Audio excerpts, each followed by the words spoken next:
की शान।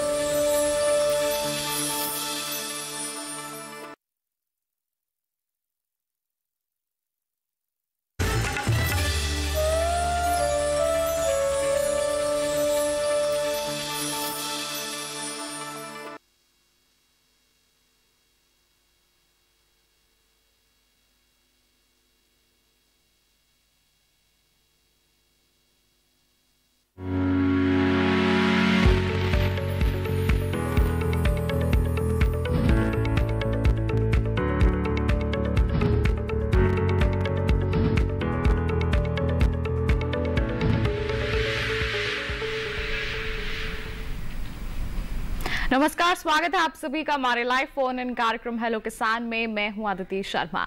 किसान भाइयों बहनों, हेलो किसान कार्यक्रम एक ऐसा कार्यक्रम है जिसमें हम आपको खुला मंच प्रदान करते हैं, जिसमें आप एक फोन कॉल के जरिए आपकी जो भी खेती किसानी से संबंधित सवाल हैं वो हमारे जो विशेषज्ञ हैं उनसे पूछ सकते हैं, अपनी समस्याओं का समाधान जान सकते हैं। तो आज के हमारे इस कार्यक्रम में हम क्या विषय आपके लिए लेकर आए हैं बता देते हैं।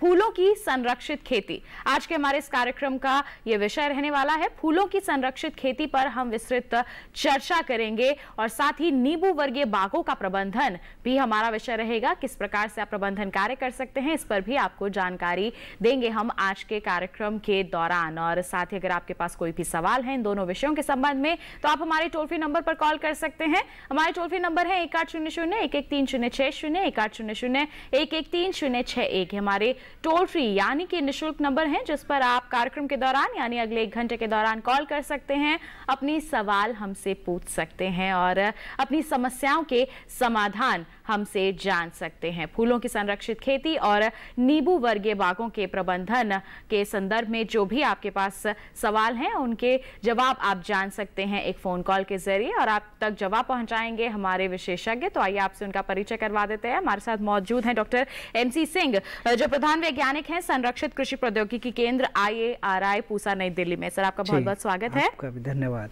और साथ ही हमारे साथ जुड़ रहे हैं डॉक्टर राम आसरे, जो प्रधान वैज्ञानिक हैं भारतीय कृषि अनुसंधान संस्थान पूसा नई दिल्ली में। राम आसरे जी हमारे साथ जुड़ेंगे, उनसे आपका परिचय करवाएंगे, उनसे भी नींबू वर्गीय बागों के प्रबंधन के बारे में हम विस्तृत जानकारी लेंगे। लेकिन आइए उससे पहले हम हमारे इस कार्यक्रम की चर्चा की शुरुआत कर लेते हैं। फूलों की संरक्षित खेती ये आज हमारे इस कार्यक्रम का विषय है जिस पर हम चर्चा करने वाले हैं। याद रखिए टोल फ्री नंबर हमारे चालू हैं और आप उस पर कॉल कर सकते हैं और आप बिल्कुल उस पर कॉल कर सकते हैं, अपने सवाल हमसे पूछ सकते हैं। फूलों की संरक्षित खेती पर जानकारी देने के लिए डॉक्टर सिंह हमारे साथ मौजूद हैं। डॉक्टर सिंह, फूलों की अगर हम संरक्षित खेती की बात करते हैं तो इसका क्या महत्व है? संरक्षित खेती अगर करते हैं तो किस तरह से लाभ मिल सकता है हमारे किसानों को? जी देखिए, जो फूलों की सामान्य खेती है वो अगर हम देखें तो वो किसानों के लिए मौसम आधारित खेती है।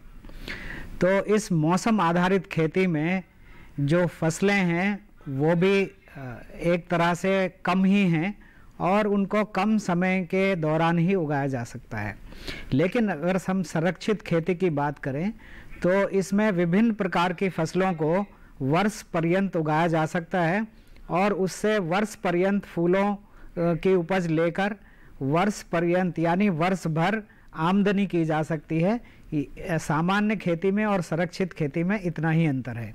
लेकिन किसान को यह भी समझना आवश्यक है कि जो सामान्य खेती है उसमें उगाए जाने वाली फसलें अलग होती हैं, उनकी किस्में अलग होती हैं और उनके उगाए जाने के लिए जो मानक हैं, पर्यावरण के मानक हैं, खाद्य तत्वों के मानक हैं या मिट्टी के मानक हैं, वो प्राय भिन्न होते हैं संरक्षित खेती की फसलों के।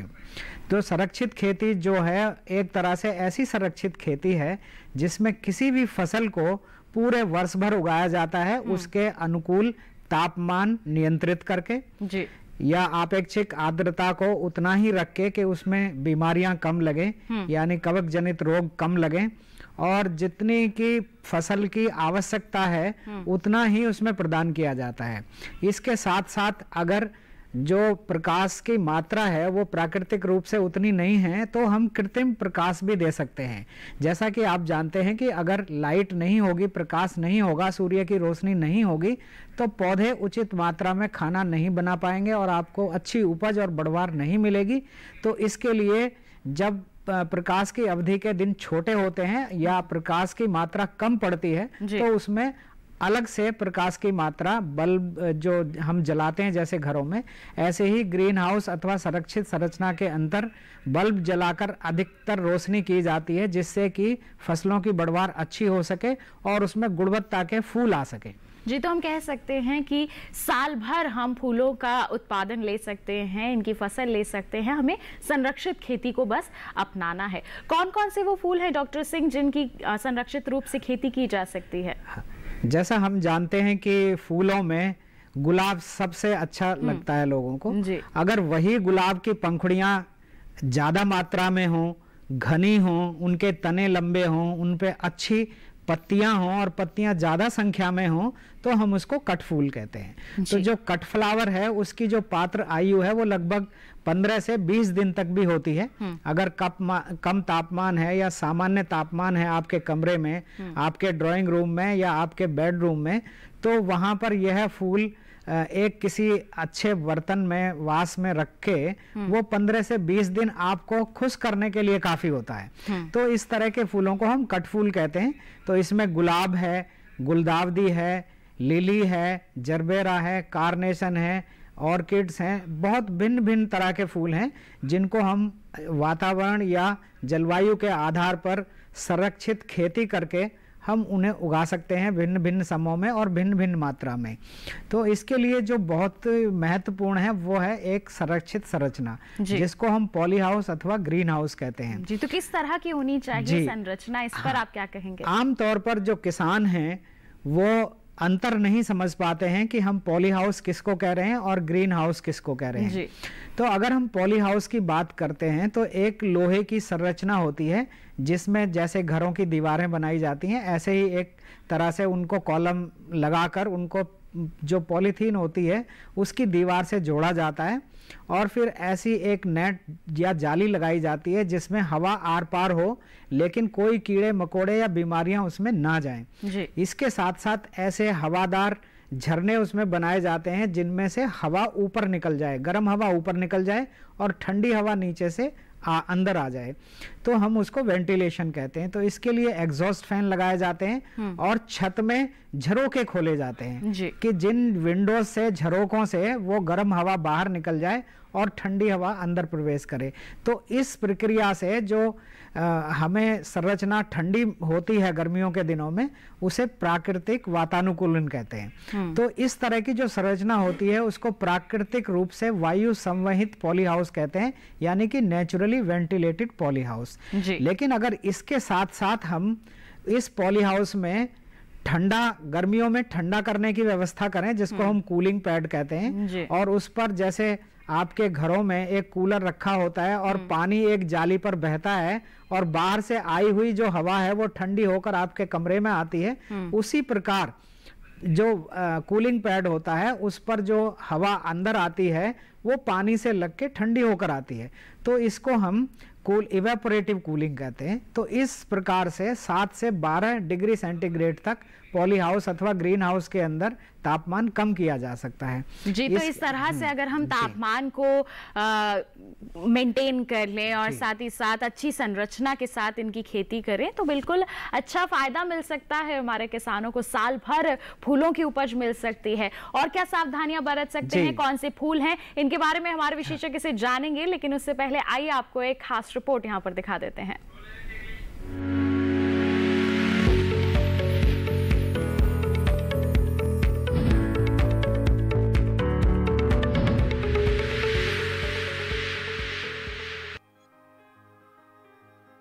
मौसमी फूल वो होते हैं जो अपना जीवन काल एक मौसम में या एक साल के अंदर पूरा कर लेते हैं। आसानी से उगाए जाने और खूबसूरत रंगों के कारण ये काफी लोकप्रिय हैं।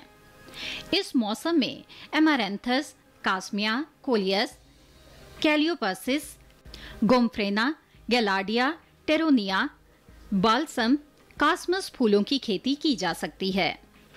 बारिश के मौसम में फूलों की नर्सरी मई-जून में तैयार की जाती है। नर्सरी के लिए क्यारियों में जमीन से 10 से 15 सेंटीमीटर की ऊंचाई पर बनाते हैं।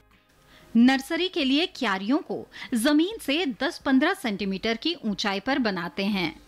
क्यारियों की चौड़ाई लगभग 1 मीटर रखते हैं, जिससे कि घास निकालने, पानी डालने और पौधों को कम करने की सुविधा होती है।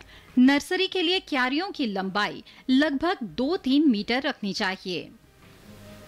मिट्टी को तैयार करते समय 10-15 किलो प्रति वर्ग मीटर क्षेत्र में गोबर की सड़ी हुई खाद या कंपोस्ट मिलाना चाहिए। बुआई करते समय ध्यान रखें कि बीजों के आकार पर उसकी गहराई निर्भर करती है। बीजों को लगाने के बाद महीन छिद्र वाली चलनी से छानी हुई कंपोस्ट या खाद को उसके ऊपर डालते हैं। साथ ही दिन में 2 से 3 बार हल्की सिंचाई करते हैं। करीब 1 महीने बाद जब पौधों में 3 से 4 पत्तियां आ जाएं, तो उन्हें मुख्य खेत या जमीन में रोप देना चाहिए।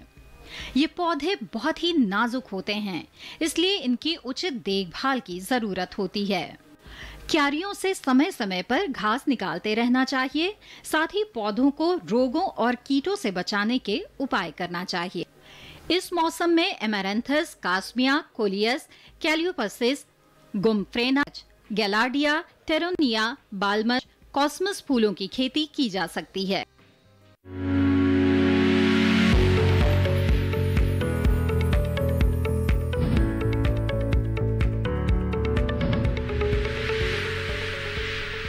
तो अभी आपने देख लिया खास रिपोर्ट। आइए बढ़ते हैं आगे और इस वक्त हमारे विशेषज्ञ डॉक्टर राम आसरे हमारे साथ जुड़ गए हैं, जो कि प्रधान वैज्ञानिक है भारतीय कृषि अनुसंधान संस्थान पूसा, नई दिल्ली में। डॉक्टर आसरे, बहुत बहुत स्वागत करना चाहेंगे आपका कार्यक्रम हेलो किसान में। नमस्कार मैम जी, जानकारी लेंगे आपसे नींबू वर्गीय बागों के प्रबंधन पर। अगर हम अभी के समय की बात करते हैं, मानसून का समय चल रहा है, तो कितना जरूरी हो जाता है प्रबंधन कार्य करना? देखिए, इस समय आपके नींबू वर्गीय फसलों की पहले हम यहाँ पे एक पहचान या इनका एक परिचय दे दूं। नींबू वर्गीय फसलों की हम बात करते हैं, इसमें जो है आपका शुरुआत होती है मौसमी, माल्टा, आपका कागजी नींबू और आपका जो किन्नो का फल है और नागपुर संतरा, बहुत सारी एक बड़ी यहाँ पे पंक्ति है इन सभी फलों की। इनमें समाहित होते हैं नींबू वर्गीय फलों में। अब सीधे हम आते हैं, इस समय हमारे जो है किसान भाई क्या कुछ करें नींबू के बागानों में, जिससे कि उनकी सार संभाल अच्छी हो और उनकी जो फलत हो या उनको जो उपज मिले वो अच्छी मिले। इस समय सबसे बात है कि आपका जो कागजी नींबू है कहीं न कहीं आप अच्छी फलत में है और इसमें सिट्रस कैंकर नाम की एक बीमारी आती है। अगर इसको समय से न तोड़ा जाए तो ये बीमारी काफी उग्र रूप धारण कर लेती है और आपका जो पीला रंग होता है आपकी कागजी नींबू पर, उस पे आपके छोटे छोटे आपके दाने जैसे काले रंग के या आपके भूरे रंग के बदरंग होते हैं, उसकी वजह से इनकी कीमत काफी कम मिलती है। इसलिए बारिश का मौसम है और इनको अब इस समय नियंत्रित करना तो असंभव है, क्योंकि इसकी पहले से आपको प्रबंधन करना पड़ता है। लेकिन आप समय रहते, क्योंकि बारिश का इसमें वक्त है, इनकी तुड़ाई करके बाजार में सीधे उतारें। और तुड़ाई करते समय आप ये ध्यान रखें कि इनको थोड़ा डंठल के साथ तोड़ें। इसको कभी कभी हम देखते हैं नींबू को हम काफी एक झटके के साथ तोड़ते हैं ऐसे, तो उसे त्वचा में कहीं कहीं एक बिंदु सा पड़ जाता है, जहां से ये लगा रहता है नींबू आपका पेड़ से, वहां से कहीं कहीं इसमें सड़ाव की प्रक्रिया शुरू हो जाती है। तो ये पहली बात हुई आपके कागजी नींबू को, उसको समय से तोड़ के बाजार में पहुंचाएं, अन्यथा आपके नींबू नीचे झड़ के गिर जाएंगे और आपको काफी नुकसान जी। तो कागजी नींबू की अगर हम बात कर लेते हैं तो उसकी तुड़ाई का समय है और सावधानी पूर्वक उसकी तुड़ाई करनी है और बाजार तक अपनी उपज को पहुंचाना है, ताकि अच्छी जो उपज है वही हमारे उपभोक्ताओं तक पहुंचे और हमारे किसानों को अच्छी आमदनी भी इससे मिल सके। और क्या सावधानियां बरतनी है और क्या प्रबंधन कार्य करने हैं, डॉक्टर आसरे इसके बारे में आपसे जानेंगे, लेकिन उससे पहले एक रिपोर्ट पर यहाँ नजर डाल लेते हैं।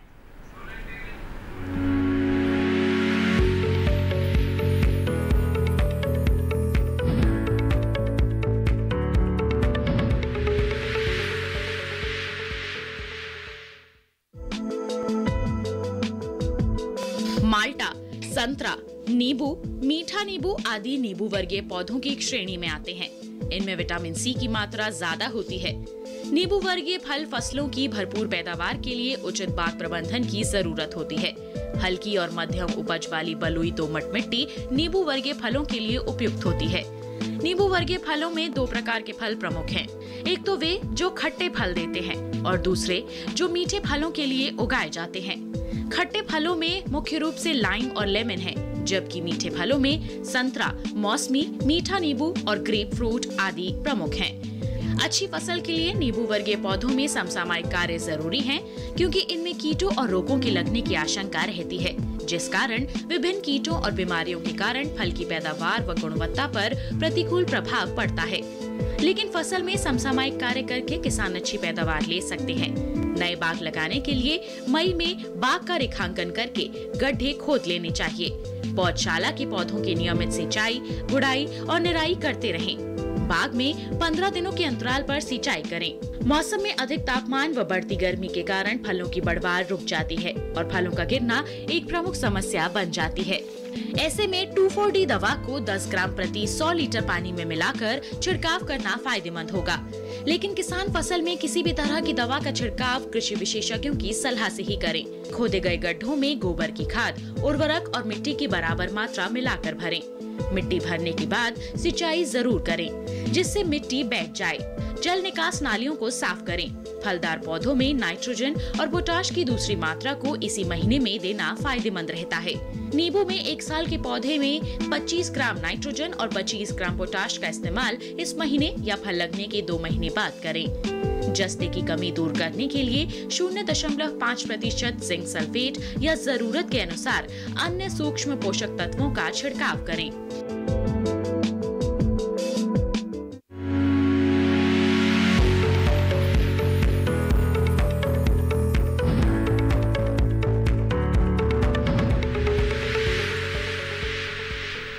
तो देखिए, अभी आपने एक रिपोर्ट जो कि आधारित थी नींबू वर्गीय बागों के बारे में। आइए इसके साथ बढ़ते हैं आज आगे, और आज के कार्यक्रम के पहले कॉलर हमारे साथ यहाँ पर जुड़ गए हैं। उत्तर प्रदेश के गोरखपुर से आशुतोष त्रिपाठी जी ने हमें कॉल किया है। जान लेते हैं क्या है उनका सवाल। हेलो जी, नमस्कार, स्वागत आपका कार्यक्रम में। क्या सवाल है आपका? मैम, हमारा यही सवाल है कि नींबू पकता है। आप अपने टीवी की आवाज कम कर दीजिए और फिर अपना सवाल पूछिए। मैम जी, हमारा सवाल यह है कि नींबू जब पकता है तो फट जाता है क्यों? नींबू जब पकता है तो वो फट जाता है। जी, पक रहा है, हमारा नींबू फट जा रहा है जी। डॉक्टर आश्रय, एक समस्या आ रही है, नींबू पकता है उस समय वो फट जाता है, तो क्या कारण हो सकता है इसका? जी देखिए, कागजी नींबू खासकर होता है, इसकी त्वचा काफी, या जिसका छिलका होता है काफी पतला होता है और इसीलिए इसको कागजी नींबू कहते हैं। तो अक्सर इसमें जो फलों के फटने की समस्या से हमारे किसान भाई दो चार होते रहते हैं इस समस्या से, और इसका प्रबंधन करने के लिए आपको पहले से ही कुछ ना कुछ सावधानी करनी पड़ती है। इसमें जो फटने की वजह होती है जब अचानक काफी पानी मिल जाता है, जैसे मान लीजिए इस समय बरसात का मौसम आ गया है, तो आप ऊपर का पानी तो रोक नहीं सकते, लेकिन आप ये कोशिश करें कि उसमें पानी बिल्कुल सिंचाई करना बंद कर दें। दूसरे, अगर आपको ये, क्योंकि ये सतत प्रक्रिया है नींबू की, इसमें फलन आती रहती है और फूल आते रहते हैं और फल बनते रहते हैं, तो आपका बोरान, ये देखा गया अगर बोरान का छिड़काव करें, बोरान एक ऐसा तत्व होता है जिससे कि आपके जो त्वचा में है उसमें शिथिलता या इलास्टिसिटी लाता है, जो आपका इसका छिलका होता है, और ये जो फटने की समस्या है इसमें काफी कमी आती है। इसके लिए अगर आपकी अभी एक जो फलत है खत्म होगी, इसके बाद एक तुरंत इसमें बहुत तेज सी फ्लावरिंग आएगी, फूल आएंगे, तो उस समय जब छोटे छोटे आपके नींबू लग जाएंगे, यूं कहें कि आपका जैसे ही सितंबर का महीना पहुंचता है उस समय तक ये काफी एक बड़ा रूप धारण कर लेंगे। उस समय से आप बोरेक्स का छिड़काव करना शुरू करें। और करना कैसे, आपको इसका घोल बना लें।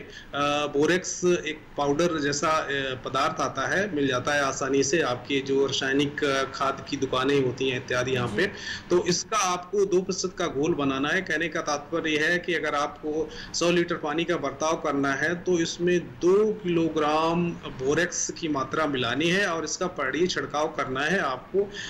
इस आपके जो भी नींबू के बागान है, अगर आपका बागान नहीं तो इसके अनुसार अपनी आप तरल पदार्थ घोल की मात्रा कम कर लें और इसका बर्ताव करें, और बर्ताव 2-3 बार करें। उसको अगर आपने सितंबर में छिड़का है, फिर इसके बाद अक्टूबर में, इसी तरीके से साल में 2-3 बार अगर आपका बोरेक्स का छिड़काव करते हैं तो आपकी बोरान की समस्या की जो कमी होती है उसकी वजह से अक्सर ये फल फटने की बात हमारे किसान भाई महसूस करते हैं या समस्या से दो चार होते हैं, तो इससे आप काफी हद तक निजात पा सकते हैं। जी, तो आशुतोष जी, हमारे विशेषज्ञ ने विस्तार से आपको बता दिया है कि क्या कदम उठाए जा सकते हैं जिससे इस समस्या का निजात हो सके, निदान हो सके और इससे आप बचाव कर सके अपनी फसल का। तो आपके जो सवाल हैं दर्शकों, उनके जवाब हमारे विशेषज्ञ आप तक जरूर पहुंचाएंगे। इसके लिए आपको हमारे टोल फ्री नंबर पर कॉल करना है और आपके कॉल्स जैसे ही यहाँ पर कनेक्ट होंगे आपके सवाल हम जरूर सुनेंगे। लेकिन ये सब करेंगे एक छोटे से ब्रेक के बाद। आप कहीं मत जाइए, देखते रहिए हमारा लाइव फोन इन कार्यक्रम हेलो किसान और बने रहिए दूरदर्शन किसान पर।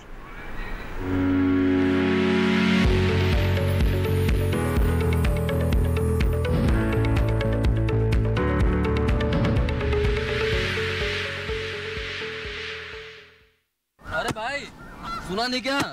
केसीसी ने किसानों का जिंदगी बदल दिया है। देश के छोटे किसान 1,60,000 रुपए तक का कर्ज बिना किसी गारंटी को ले पाएंगे। ब्याज खोरों से भी पीछा छुटा। मैं तो जैविक खेती का पूरा सामान मंगा लिया। केसीसी का भी कोई दबाव नहीं है। ब्याज चुकाने के लिए पूरा 1 साल मिलता है। समय पर भुगतान करने पर केवल 4% के सालाना ब्याज पे लोन मिल गया मुझे। अपना आधार कार्ड, लेटेस्ट फोटो और जमीन के कागजात लेके अप्लाई करो बस। और नामांकन भरने के लिए जेब भी ढीली नहीं करनी पड़ी।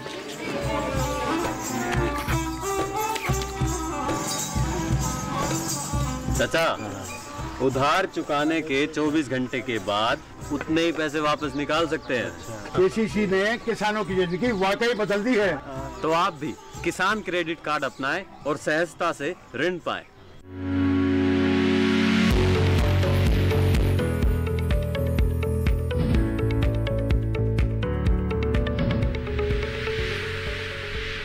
ब्रेक के बाद आप सभी का फिर से स्वागत है हमारे लाइव फोन इन कार्यक्रम हेलो किसान में। आज हम चर्चा कर रहे हैं फूलों की संरक्षित खेती और नींबू वर्गीय बागों के प्रबंधन के बारे में। आपके पास कोई भी सवाल है तो आप अपना फोन उठाइए, टोल फ्री नंबर पर कॉल कीजिए और आपके सवालों के जवाब हमारे विशेषज्ञ आप तक जरूर पहुंचाएंगे।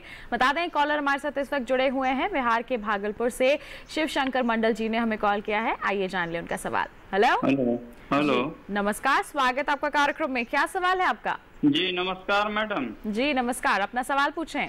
सवाल है कि लगभग 100 पौधा जो है गुलाब का लगाया है मैंने और फरवरी में ही लगाया है और वो बढ़ रहा है, सिर्फ लतड़ रहा है और फूल नहीं दे रहा है। जी डॉक्टर सिंह। और मैं भागलपुर जिले से कहलगांव प्रखंड के अंतर्गत बुद्धूचक एक गांव है, उसी गांव से मैं बिलोंग करता हूं जी।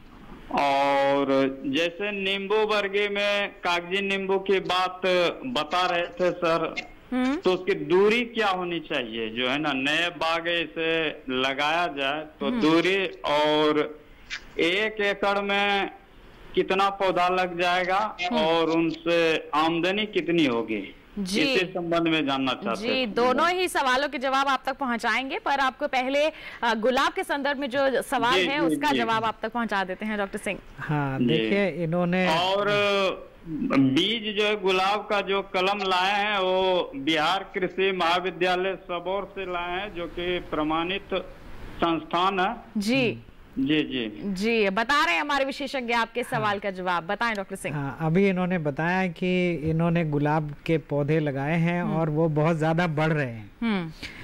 तो अगर ये पौधे ग्राफ्टेड हैं या इन पे बडिंग करके ये पौधे बनाए गए हैं तो निश्चित रूप से ये उतने नहीं बढ़ने चाहिए जितना इन्होंने कहा, क्योंकि उसमें फिर बढ़वार नहीं होती है। अगर स्टॉक किसी गार्डन गुलाब का या अच्छी प्रजाति का लगा है तो वो उसकी बढ़वार नहीं होनी चाहिए।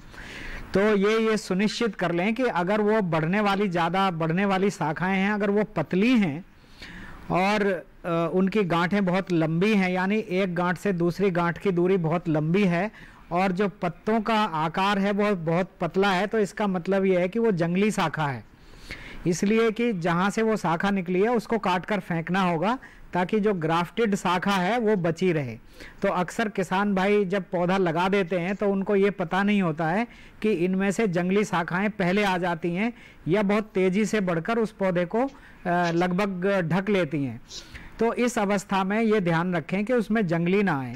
दूसरा ये है कि अगर ये सुनिश्चित करें कि वो प्रजाति अच्छे फूल देने वाली है, अच्छी है कि नहीं है जी। तो अगर आपने गार्डन गुलाब लगाया है तो उसकी जो ऊंचाई है वो 2 फीट से ज्यादा कभी भी नहीं होनी चाहिए। तो अगर वो हाइब्रिड टी किस्म का गुलाब है तो वो 3 से 4 फीट हो सकता है, इससे ज्यादा नहीं जाएगा। तो यह सुनिश्चित करें कि जब सितंबर अक्टूबर का महीना आता है, चाहे आप उस गुलाब की रोपाई कभी भी करें तो उसकी कटाई छटाई करनी पड़ती है और उसके बाद जो नई शाखाएं आती हैं वही फूल देती हैं।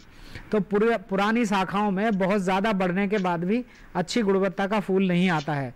तो इन्हें ये ध्यान रखना चाहिए कि जहाँ से इन्होंने गुलाब लिया है वहाँ से इसको लगाने की जानकारी और उसकी देखरेख करने की जानकारी अवश्य लें।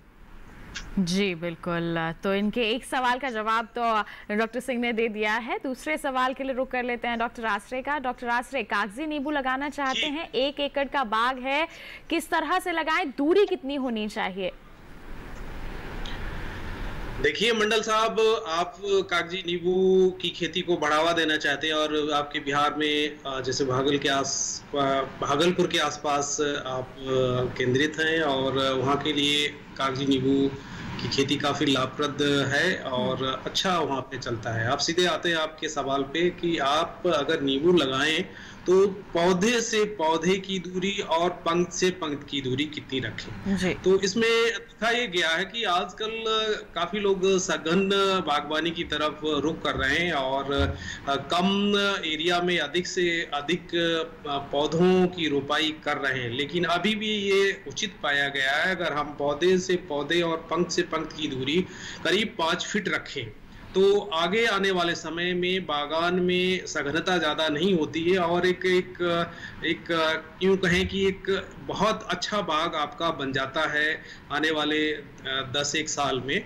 और रही बात आपके कितने वृक्ष लगेंगे, कितने पेड़ लगेंगे नींबू के 1 एकड़ में, तो ये देखा गया अगर आप 5 बाई 5 फीट पर आप इनका रोपण करते हैं तो तकरीबन आपको 90 से 100 पौधों की जरूरत पड़ेगी। 90 पौधे आपको जरूरत पड़ेगी, लेकिन करीब करीब आप 10% ज़्यादा पौधे लाएं तो करीब करीब अगर जब आप पौधे लाएं तो 110 के आसपास लाएं। देखा ही गया है कि जब आप बाग लगाते हैं तो 10-15 दिन बाद कुछ पौधे ऐसे होते हैं कि वो सूख जाते हैं, मर जाते हैं। उसकी वजह होती कहीं कहीं हम जब बाग लगाते प्रतिस्थापना करते हैं, जो पिंडी होती है उसकी जिसमें पौधे की जड़ के साथ मिट्टी लगी होती है, कहीं कहीं टूट जाती है रास्ते में। इसमें कहीं कहीं लाते वक्त कहीं कहीं कुछ मुरझाने या झटके लगते हैं, उसकी भी वजह से पौधे सूख जाते हैं। तो 10% अधिक पौधे लाएं तो 100 से 110 पौधे आप लाएं और बाग लगाने के लिए। और हाँ, जैसे कि हमेशा ही कहा जाता है बीज सफलता की कुंजी है, खासकर जब आप बाग लगा रहे हैं। बाग का इंतजार आपको फल देने के लिए 5 से 10 साल तक करना पड़ता है। अगर आपने चुनाव करते समय जरा भी कोताही की तो आपको 5 साल बाद सर पकड़ना पड़ता है कि मैंने क्या किया। इसलिए जो भी नींबू पौधे लाएं रजिस्टर्ड नर्सरी या जैसे आपके पास भागलपुर में कृषि विश्वविद्यालय वहाँ की नर्सरी से लाएं। तो निश्चित तौर पे इस तरीके से अगर आप कागजी नींबू की खेती के लिए जाएंगे तो आपको लाभ होगा। जी, तो शिवशंकर जी देखिए, दोनों ही सवालों के जवाब हमारे दोनों ही विशेषज्ञ ने विस्तार से आपको बता दिए हैं। हम उम्मीद करते हैं आप इनके सवालों से के जवाबों से ज़रूर संतुष्ट होंगे। आइए इसी के साथ बढ़ते हैं आगे। और कॉलर हमारे साथ जुड़ गए हैं झुंझुनू राजस्थान से रविंद्र जी ने हमें कॉल किया है। आइए जान लेते हैं क्या है उनका सवाल। हेलो, नमस्कार मैडम, मैं रविंद्र धायल भोजनगर झुंझुनू राजस्थान से बात कर रहा हूँ। जी नमस्कार, स्वागत आपका कार्यक्रम में। क्या सवाल है आपका? मैडम, मैंने घर में मौसम्बी के पेड़ लगा रखे हैं, तो उसमें एक पेड़ है जिसमें मौसम्बी जैसे फल लगते हैं लेकिन उसका स्वाद एकदम नींबू जैसा रहता है मैडम। जी तो आप... एक तो मेरा सवाल ये है कि उसका टेस्ट चेंज करने के लिए कुछ दवाई आती है क्या? और दूसरा सवाल ये है मैडम कि जब फ्रूट्स लगते हैं थोड़े बड़े होने के बाद वो गिरने लग जाते हैं मैडम, 50% तक गिर जाते हैं उसके, तो इसके लिए कोई दवाई है क्या? जी डॉक्टर आश्रय क्या कहेंगे? मौसमी का जो स्वाद है वो नींबू जैसा आता है और साथ ही साथ झड़ जाते हैं इनके फल, क्या कहेंगे? जैन साहब, जो मैं यहाँ बैठ के आप अंदेशा लगा सकता हूँ, आप का जो आपने फल लगाया मौसमी का, लेकिन उसमें नींबू जैसा स्वाद आ रहा है। जैसे कि हमारे कलमी वृक्ष जो भी होते हैं, जैसे आम हो गया आपका, या जैसे आपने यहाँ मौसमी लगाई, उसमें नीचे आपका देसी जो जड़ होती है वो देसी पौधे की होती है, उसके ऊपर एक साइन जिसे कहते हैं हम बड, उसके ऊपर बडिंग कहते हैं या कलम लगाते हैं, वो हमारी मौसमी की होती है या किन्नू की होती है या संतरा की होती है। तो ये अंदेशा हमें यह है कि आपका जो जड़ वाला पोर्शन वो तो चल गया, और लेकिन जो उसमें कलम बंधी थी वो कहीं कहीं मर गई, उसमें आपको जानकारी नहीं हो पाती है। जो हमारे किसान भाई अक्सर ये गुलाब में ही कहते हैं कि हम जो है गुलाब लगाया, लेकिन उसमें मैं बड़ा कलमी गुलाब लाया था, लेकिन उसमें छोटा छोटा सा कांटेदार गुलाब आ रहा है, लेकिन वो नहीं बन रहा है। इस तरीके से आप में भी जिसमें रूट स्टॉक या जिसमें मूल व्रंत बच गया है और इसका जो ऊपर की कलम वो सूख गई और मूल व्रंत ही वृद्धि कर गया है। जो मूल व्रंत अक्सर जो है वो जट्टी खट्टी या आपके नींबू का होता है और उसमें आप उससे फल मिल रहे हैं, तो ये आपकी मौसमी नहीं है, वो आपका नींबू ही फल दे रहा है। इसी वजह से आपका जो कह रहे हैं कि स्वाद उसमें फर्क आ रहा है, जो मैं यहाँ पे बैठ के अंदेशा लगा सकता हूँ। इसकी वजह ये हो सकती है, जैसे कि आपने कहा कि हम दवाई छिड़क के इसमें कुछ स्वाद में परिवर्तन कर सकते हैं, नहीं। आप दवाई छिड़क के आप कीड़े मकोड़े बीमारियों का जो है प्रबंधन कर सकते हैं, लेकिन अमुक किसी फसल या किसी फल की जो उसका स्वाद होता है, रंग होता है, सुगंध होती, उसको आप बदल नहीं सकते हैं। ये रही आपके कुछ सवालों की बात। हाँ, जैसे आपने कुछ और कहा यहाँ पे जोड़ा कि कुछ और वृक्ष हैं जिसमें कि नींबू या दूसरे फल काफी झड़ते हैं, करीब करीब 50% फूड ड्रॉप हो जाता है। ये फूड ड्रॉप की कई वजह हो सकती है। आपने जैसे आप कहीं ऐसी जगह पे आपने ये फल लगाया हो जहाँ पे ज्यादा छाया रहती हो, तो छाया की वजह से भी कभी देखा गया है कि हमारे जो भाई अपने जो किचन गार्डन होता है, खासकर शहरी इलाकों में 2-4 वृक्ष लगाते हैं, तो उनमें जो आपका साल भर में खाद पानी मिलनी चाहिए वो नहीं मिल पाती है, उसकी वजह से भी फल गिरते हैं। हाँ, लेकिन ये भी देखा गया कि अगर आप के कभी कभी ज्यादा आपकी फ्रूटिंग हो जाती है, तो ज्यादा फ्रूटिंग होने से आपका पौधा स्वतः ही कुछ फलों को नीचे गिरा देता है, जिससे बचे हुए फलों को उचित पोषण दे सके और वो एक बड़े स्वरूप में विकसित हो सके। तो अगर आप देखते हैं कि आपका कुछ पेड़ है जिसमें कि फल 50% रुकने के बाद भी वो बड़े होकर अच्छा रूप धारण कर लेते हैं और पर्याप्त संख्या में होते हैं, तो आपको उसके बारे में ज्यादा नहीं सोचना चाहिए। जी, तो रविंद्र जी आपके ये आपके बिल्कुल। तो रविंद्र जी, आपके दोनों ही सवालों के जवाब हमारे विशेषज्ञ ने आप तक पहुंचा दिए हैं। हम उम्मीद करते हैं इनसे आपको बिल्कुल लाभ जरूर मिलेगा। तो ऐसे ही सवालों के जवाब आप लोगों तक जरूर पहुंचाते रहेंगे, लेकिन एक छोटे से ब्रेक के बाद आप कहीं मत जाइए, देखते रहिए हमारा लाइव फोन इन कार्यक्रम हेलो किसान और बने रहिए दूरदर्शन किसान पर।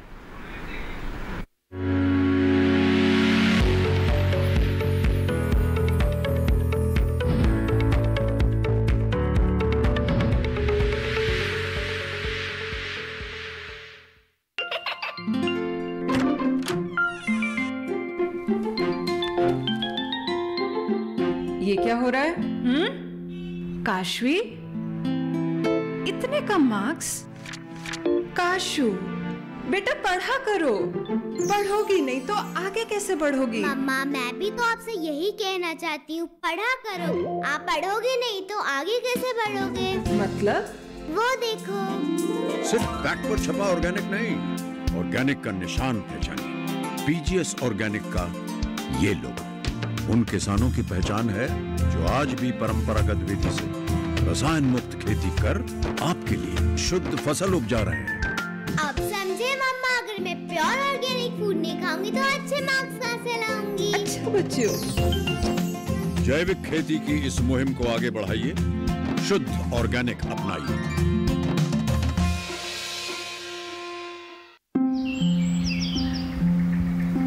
अरे क्या कर रहा है? इधर इधर इधर, हम बोल रहे हैं तेरे बीजू का। पुतला बोल रहा है? हाँ, पक्षियों से तो हम खेत को बचा लेते हैं, पर इन घातक रसायनों से कैसे बचाएं? मतलब? देख बेटा, तू जो ये अंधाधुंध रसायन मिलाता है ना, मिट्टी की सेहत बिगड़ने लगी है। और जब माटी ही कमजोर पड़ जाएगी तो उपज कैसे सेहतमंद होगी? अरे पहले ऐसा नहीं था। पूछना अपने बड़े बुजुर्गों से, कैसे फसल लहलहाती थी, शुद्धता झलकती थी। हाँ, माटी भी तंदुरुस्त और लोग भी। अरे पहली वाली बात कहाँ? पर अब तो सभी डाले हैं। सब नहीं, आज भी लाखों जागरूक किसान परंपरागत विधि से फसल उगा रहे हैं। खर्चा कम और उपज की कीमत भी बेहतर पा रहे हैं। ठीक है भाई, मैं भी आज से जैविक खेती शुरू करूंगा। माटी से प्रेम की परंपरा है परंपरागत खेती।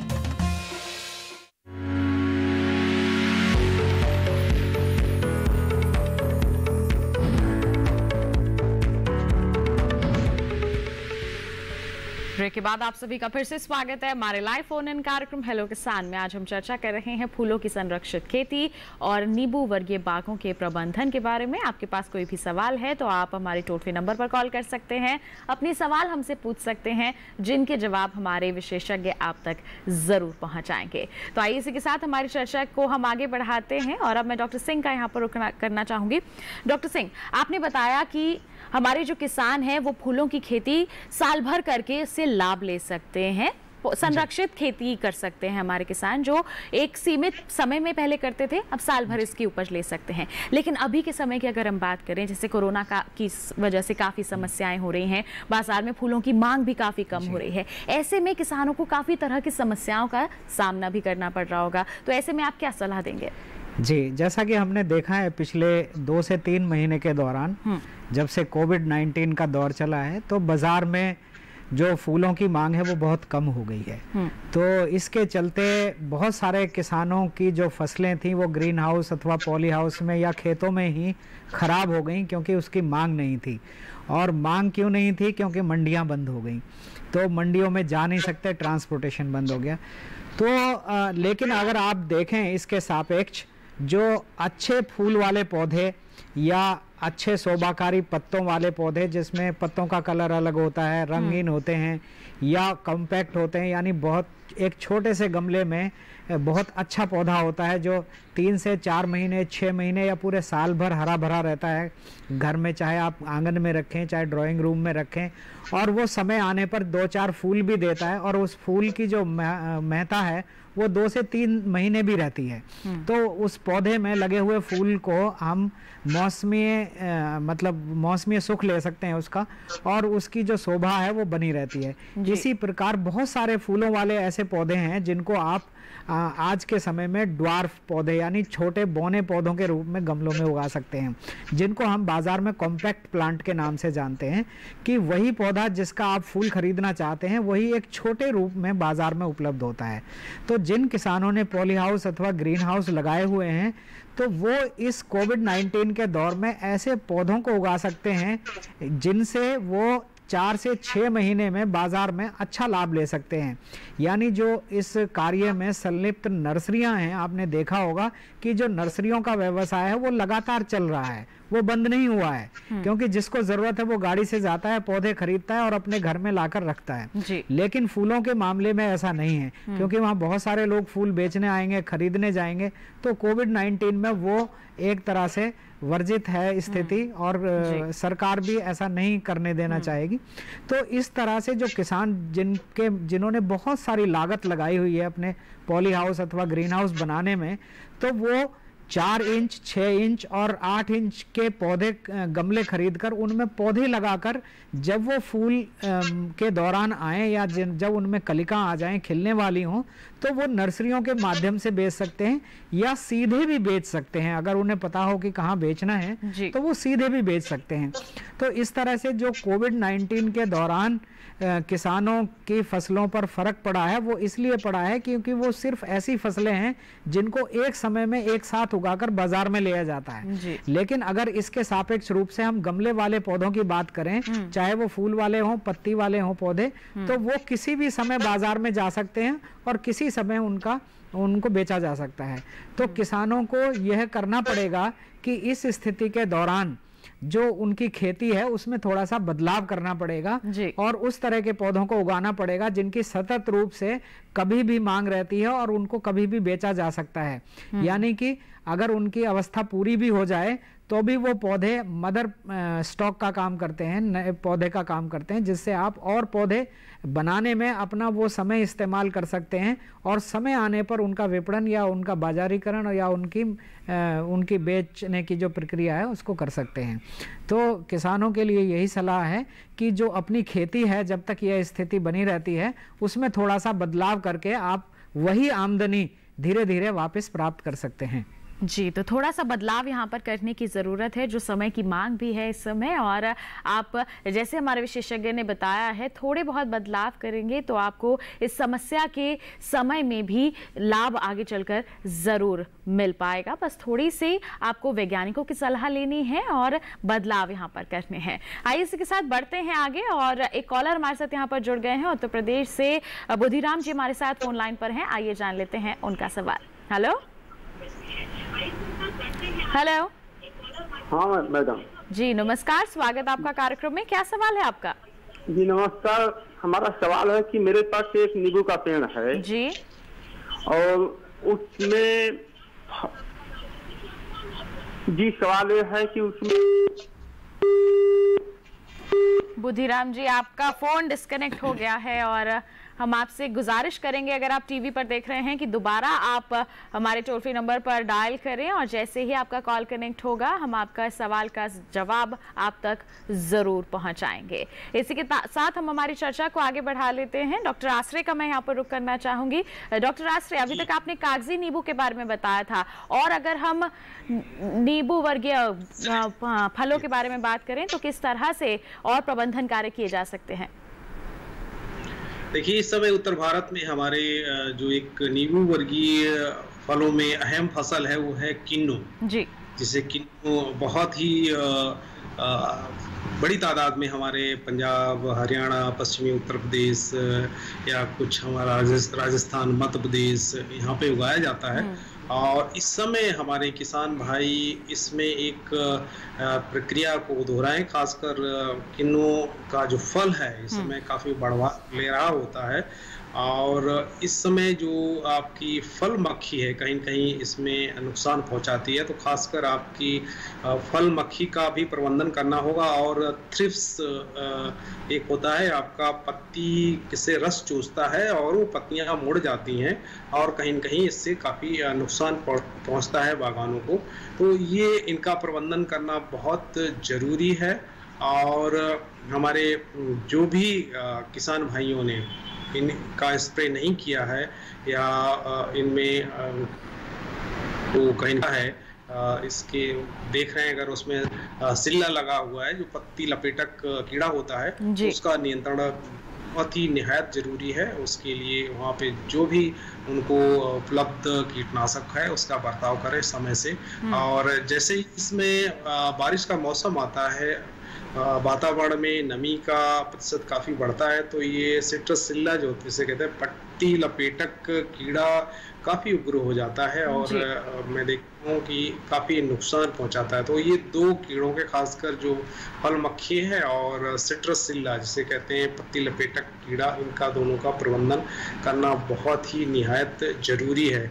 हाँ, कहीं कहीं ये भी देखा जाता है कि हमारा जो, जैसा मैंने कहा था कि आपका सिट्रस कैंकर ये होता है कि आपका जो नींबू का फल होता है उसके ऊपर छोटे छोटे गोल के आकार के उभरे हुए धब्बे आ जाते हैं। वो काले रंग के होते हैं या भूरे रंग के होते हैं। उसकी वजह से आपकी फल की कीमत काफ़ी बाजार में कम मिलती है और उसका प्रबंधन भी आपको इस समय करना है, क्योंकि हमारे नींबू वर्गीय फल ऐसे होते हैं, खासकर कागजी नींबू, ये साल भर फलता फूलता रहता है। तो इस समय भी इसमें कहीं कहीं फ्लावरिंग आ रही होती है।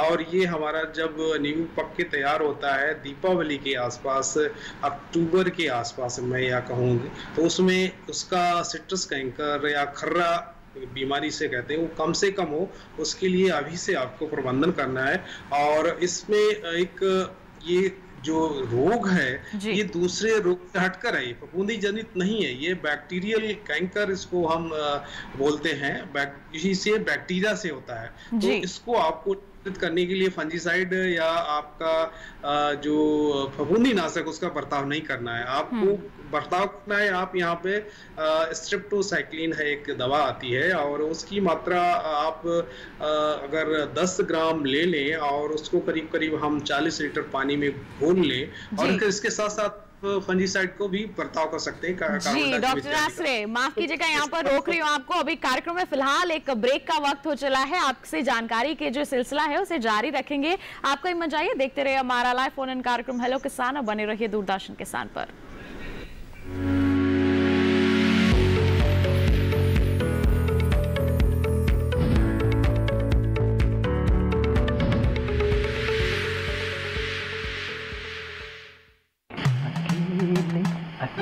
अरे वाह भैया, अकेले अकेले। अरे तू भी ले, पर खाएगा कैसे? मैं ऑर्गेनिक खेती की बात कर रहा रे बेटे। अकेले अकेले खेती कब तक करेगा? मतलब गांव में 20-25 किसानों का समूह बना के पंजीकरण करवा ले, फिर सरकारी ट्रेनिंग भी मिलेगी और मुफ्त जैविक बीज खाद भी। फिर पीजीएस ऑर्गेनिक की सरकारी मोहर के साथ तेरी उपज आकर्षक पैक में पहुंचेगी बड़े बाजार तक। अच्छा? हाँ। अरे भाई कहाँ चल दिया? सबको साथ लाने, आमदनी बढ़ाने। तो किसान भाई समझ गए ना, साथ मिलकर ऑर्गेनिक खेती कीजिए, अपनी परंपरा को आगे बढ़ाइए, ज्यादा मुनाफा कमाइए। माटी से प्रेम की परंपरा है परंपरागत खेती।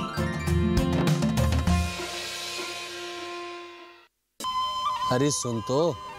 मुझे क्या सुनाना चाहते हो? जो सुनाओ मेरी सौतन को। किसको? अरे वही तुम्हारा मोबाइल फोन जिससे सुबह शाम दिन रात चिपके रहते थे और कहते थे किसान कॉल सेंटर से बातें हो रही हैं। अच्छा ये बात है।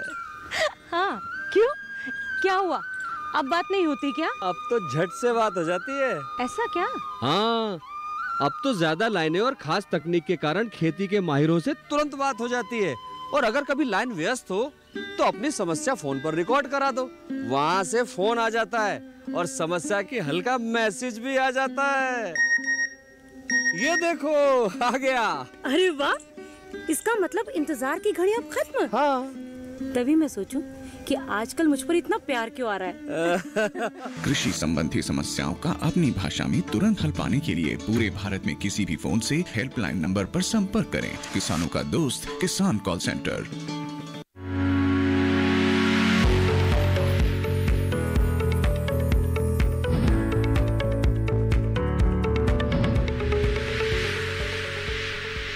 ब्रेक के बाद आप सभी का फिर से स्वागत है माय लाइफ फोन इन कार्यक्रम हेलो किसान में। आज हम चर्चा कर रहे हैं फूलों की संरक्षित खेती और नींबू वर्गीय बागों के प्रबंधन के बारे में। आपके पास कोई भी सवाल है तो आप हमारे टोल फ्री नंबर पर कॉल करके अपने सवाल हमसे पूछ सकते हैं। और इस वक्त फिर से एक बार बुधिराम जी हमारे साथ जुड़ गए हैं उत्तर प्रदेश से फोन लाइन पर। आइए जान लेते हैं क्या है उनका सवाल। हेलो